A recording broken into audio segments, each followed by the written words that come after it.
मणिपुर की पुआरी दा Ahaan बोइना education S की नो योर मणिपुर हाइबा थौसिल की मखादा लैंगा की महिसंग सिंगदगी खनगलबा महिरोय कुंथा ngasi हेलीकॉप्टर तोंहंदुना नोंथक्तगी मणिपुर की फजबा मफमसिंग येंहनख्रे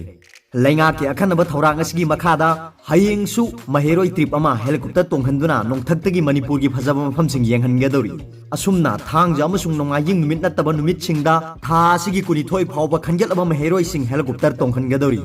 पावसिन मखा ताना हाई एजुकेशन डिपार्टमेंट ना अपुनबा महिरोय चामगा यांखै हुमदोय खंगत्रे मखोय पुन्ना ट्रिप तरानिपान मणिपुर की फजबा येंहनगनी जोन अमममदगी महिरोय मापन ओजा अमा अमसुंग ऑफिशियल अमा पुन्ना तरामाथोय खनगली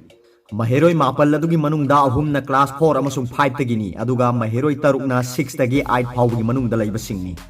जोन खुदिमकी स्कूल की महिरोय सिंगदगी खनगलकपसिंग एक्स टेम्पर स्पीच क्विज नत्रगा अतोप कम्युनिटी की मरमदा वारी लीबन सिंगबा पांगथो हलबा मतुंगदा महिरोय सिंग अदो हेलीकॉप्टर तोंहनबा खनगलकपनि हाइरी पावसिन मखा ताना हाई आंगांग सिंग अदो मिनिट 15 रोम नोंथक्ता लैहंदुना लोकताक पाट कैबुल लमजाव अमसुंग इम्फाल की फजबा मफम खरा येंहनखी खुदोंग चाबसी फंगदबा महिरोय सिंग हौजिक इम्फाल की तोंगान तोंगान मफम खरादा केम तौदुना थमले थौरम असी लेबाक सिनबा थुंगना पांगथोकपा आंगांगी नुमित का मरी लेना ngasiगी ओइना पुन्ना महिरोय कुंथा हेलीकॉप्टर तोंहनबनी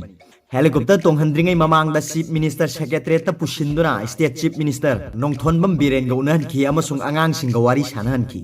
थौरम मदुदा education minister T S Radheshyam अमसुंग एजुकेशन एस की डायरेक्टर थोकचोम किरण कुमार सुसरुक याकी गवर्नमेंट स्कूल की महिरोय सिंह हेलीकॉप्टर तोंहनबा थौरांग असगी मतांगदा एजुकेशन मिनिस्टर टी एस राधेश्यामना हाइखी मणिपुर दा लेरिबा जोनल एजुकेशन ऑफिसर तरा तरेता क्लास 6 तगी 8 फाउबदा कैटेगरी अनि खाइदोक्तुना नो योर स्टेट हाइबदी नहाक की स्टेट सखंगु हाइबा असगी परिंगदा एक्स टेम्पर स्पीच क्विज नत्रगा अतोप कम्युनिटी की मरमदा वारी लीबन सिंह पांगथोक्तुना महिरोय सिंह असे खनगतपनी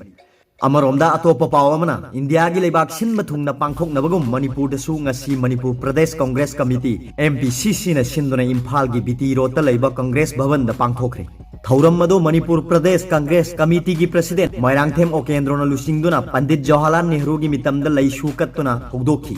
थौरम मदुग मरी लेना एमपीसीसी की प्रेसिडेंट एम ओकेंद्रोना फोंदोखिबदा ngasi लेबाक सिनबा थुंगना इंडिया की अहानबा प्राइम मिनिस्टर ओइरंबा पंडित जवाहरलाल नेहरू की चामग कुंथा सुबा मपोक कुमोन मणिपुर प्रदेश कांग्रेस कमिटी ने सिंदुना पांगथोकपनी पंडित जवाहरलाल नेहरू असे हिंगलिंगै मतमदा आंगांसिंगबु याम नुंसिजबा मिसक अमा ओइरमी महांगना इंडिया की प्राइम मिनिस्टर ओइरिंगैदा महांगना लौरंबा थौदांगबु मणिपुर खकनतना इंडिया पुम्मना महाकु सकना सोनरी महाकी मपोक नुमित असे स्टेट लेवल दा पांगथोकनबगुम स्टेट असिदसु ngasi पांगथोकपनी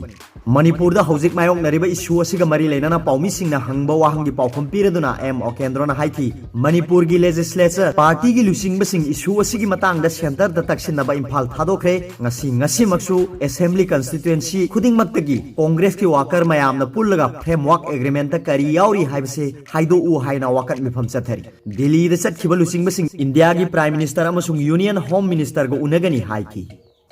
अरोबदा पाउबिलाई न्यूज रीडर की वीडियो बियंग बिरे खुदिंगमक्पु थागतचै।